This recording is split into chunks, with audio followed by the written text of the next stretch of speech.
లోకాంతము దేవుని ఉగ్రత, గుర్రపిల్ల ఉగ్రత సమీపిస్తుంది, దగ్గర ఉంది. The time is near. We're in the end times.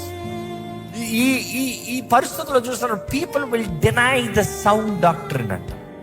నా వాక్ విని దాని ప్రకారము తన ఇంటిని కట్టుకున్నవాడు, రాతి మీద కట్టబడినవాడు. వరదలు రావచ్చు, తుఫాను రావచ్చు, గాలి రావచ్చు, అవి ఇవి రావచ్చు, పోరాటాలు రావచ్చు, సమస్యలు రావచ్చు, గొడవలు రావచ్చు, అనారోగ్యంలో రావచ్చు, ఏమైనా జరగచ్చు. కానీ చెక్కు చెదరకుండా నిలబడతాడంట.